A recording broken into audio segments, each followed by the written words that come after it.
ei huomannut mun pohkeeseen teipattua hukkaa AK-47 Ikitolokki 9. Mulla on katkaistu haulikko mun perseessä tälläkin hetkellä. Et se on silleen, se on aika mahtavaa, että mitä nykyään kun mulla on norsujen metsästysjousipyssy tällä hetkellä. Se menee niinku mun jalasta mun selkeä pitkin tonne takaraivoon. Ei, siis kun ei vaan niinku koulutukset ei nykyään ei niihin oo rahaa. Se on sen tämän hallituksen juttu, että se otetaan pois ja se näkyy just tässä, että portsarit ei enää tutki arvosta kunnolla. Sä ottaa niinku leluja mukaan enää niinku minnekään. Niinku, mullakin oli didgeridoo viimeksi kun mä olin keikalla, mutta heitettiin aika nopeasti pois kun mä aloin sitä huutottelemaan. Mulla oli asteekin kuoleman sellainen pilli. Mä aloin siihen puhaltaa, kun mulla oli tylsää ja sit jostain syystä mulla suututtiin vitusti. Sitten mä olin silleen, hei mä vaan vittu yritän stimmaa. Mulla on autismi. Ja mä en tiedä, ne vaan sitten niinku heittäisi vittuisesti. Mä sain mun autismikohtauksen junoon, koska mä en oo saanut tarpeeksi sokeria. Niin sitten mä aloin huutaa revin paidan tosiaan päältä pois. Mä paskoin housuun ja aloin heittää sitä niitä päin. Mä en tiedä, sitten siihen tuli jotain 2 vanhaa miestä ja nappas mut jaloista ja viskas mut pihalle.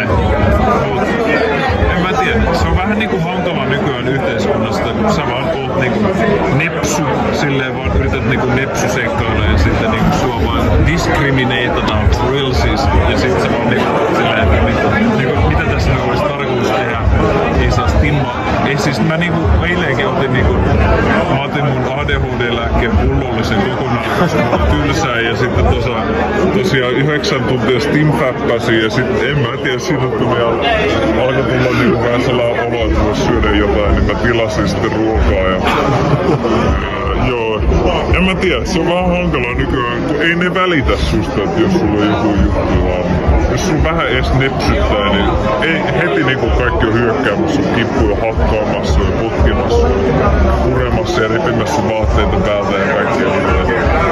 Mun mielestä se on tosi tärkeää tuoda näitä asioita esille. Kyllä se silloin näkyy joku 10 vuotta sitten, kun Päivi Räsänen oli tuossa Suomen hallituksessa. Kaikki oli vasta vastaan. Ja mä en ymmärrä sellaisia ihan perusasioita. Yritin siellä pääministerin puheen päivänä ottaa siellä puheenvuoron tosiaan, mutta ne ei ole päästänyt mua sisään. Ne sanoo, että mä oon tuhlannut niin paljon aikaa siihen nepsypuheeseen siellä, että mä oon ottanut valtuutetun aikaa niin aivan saatanan paljon, että mä otin kerran 5 peräkkäin, mutta ei jostain syystä enää päästänyt mulle sitten, kun tosiaan kaikki oli lähtemässä pois. Joo, en mä tiedä, se on vähän hankalaa. Mä voisin niinku vetää niinku, jos mä olisin presidentti, jos mut päästettäisiin presidentiksi, jos mut päästettäisiin johonkin taloon, jossa mulla olisi vähän valtaa, jos ne antais mulle vahingossa valtaa, niin kyllä mä niinku käyttäisin sen aika suhtkoot hyvin silleen, jos mä oon miettinyt sitä vähän niinku, mitä mä tekisin presidenttinä. Mulla on niinku muutama idea, ainakin yksi oli se, että niinku kouluihin tulisi enemmän niinku karkkeja, että niinku väliaikoina, niinku, siis välitunneilla jaettaisiin karkkia silleen, että joka on vähän leissattu, että siinä on pistetty vähän sellaista niinku, ihan niinku kannustavaa ainetta, että lapset on silleen, ei vitsi, jos me niinku kunnolla oikeasti harjoitellaan, niin saadaan lisää tätä hullunkurista karkkia, kun maistuu tosi hyvältä ja siitä tulee hyvä olo. Se on mun idea, ainakin eka asia, mitä mä tekisin presidenttinä. Toinen asia, mitä mä tekisin, olisi vähemmän vessoa julkisille paikoille. Musta tuntuu, että se ongelma on se, että ihmiset menee vessoihin ja vaan kusemaan. Mutta kun ne on tarkoitettu sitä varten, että sä voit piikittää rauhassa ilman, että joku koriton tulee varastaa sun huumeita.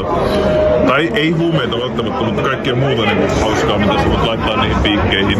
Esimerkiksi vaikka niin jotain mehukattia tai sellaisia, niin jos haluat. Ei se ole heitto niin esimerkki. Jos on jenkemiä, jotka polttaa niin jossain paikalla, niin sitten mennään niihin vessoihin vaan istuu 3 tunniksi. Niin se ei ole aikarajaa, niin se on ihan on ollut hirveästi puheenaiheena nyt viimeisen hallituksen kanssa homeless shelterit, eli kodittomat, joiden sisään mennään nukkumaan öisin. Mitä mieltä sä oot tästä? Siihenhän ne on tarkoitettu. Joo.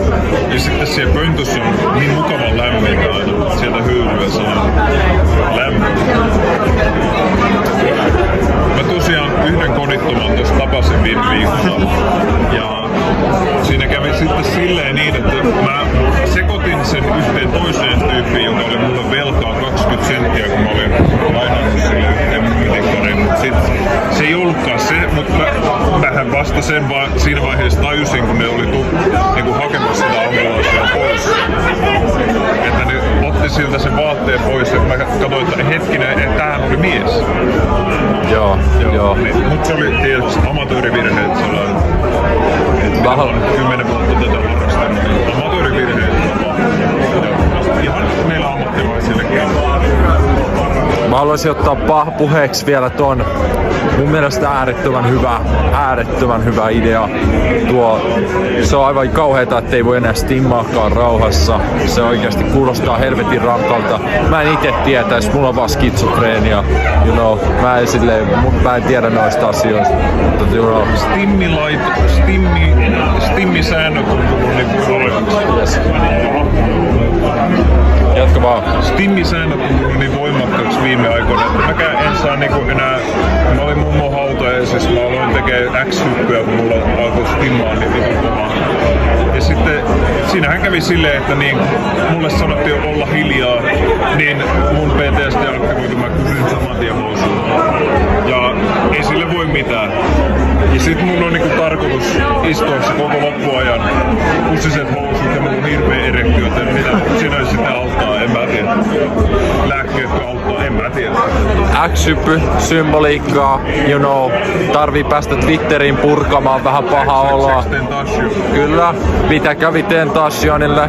Se stimmas sen autosesta et kyllä tää ei oo maailma mikään reilu paikka todellakaan. Ei täällä ei... Cobainkin stimmasi sen autokentässä. Vaimo stimmasi sen. Vahingossa stimmasi sitä liipasinta sinne. Vaimo auttoi stimmaamaan. Joo, se on monta tällaista tapausta, mutta ei siinä. Käydään läpi vielä. Mun mielestä toi oli tosi hyvä.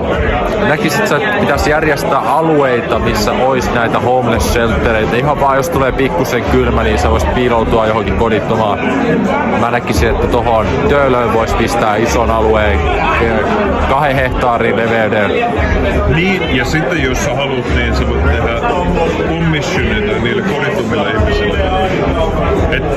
Tai siis opettaa niitä tekemään commissioneita, että ne voi tienaa pientä rahaa. Mulla on sellainen networkki, sitä kutsutaan Hope for the Homeless.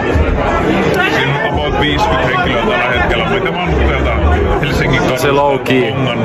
Se on aika low key, joo. Mä oon bongannut niitä tuolta kadulta. Mä pistän niille, että hei, jos sä piirrät mulle tän, niin mä annan sulle 1 euron. Ja sit mä niinku pistän ne piirtämään sellaisia turricommissioneita. Ne käyttää niihin about 10 tuntia piirustukseen. Mä annan niille kynät ja paperit ja kaikki nää. Ne käyttää 10 tuntia siihen, mä annan niille euron sen jälkeen.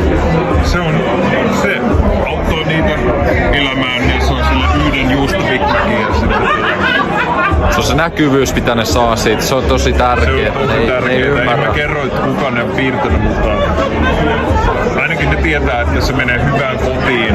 Joku lapsi tulee nauttimaan siitä, kun siinä on sellainen oikein isomahainen niin antropomorfinen susimies, jolla on niin tuttis ja vaipat jalassa. Niin kyllähän se hyvään tarkoitukseen menee. Siirrytään tuosta toiseen asiaan. On ollut hirveästi puheena se, miten suomalaisilla valkoisilla naisilla on liikaa chihuahua-koiria. Liian paljon oikeuksia. Miten me saadaan poistettua nämä chihuahuat kaduilta? Joo, eli me alettiin tällainen liike kuin Punt for Freedom, eli jos sä näet kadulla pieniä koiria, joka on alle 20 senttiä korkeisen, niin punttaat sen ja lähdet juoksemaan. Ja sä teet sille jo suuren palveluksen meille kaikille.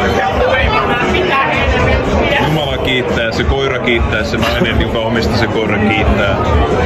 Vaikka se nyt reagoi aika voimakkaasti ehkä alkuun.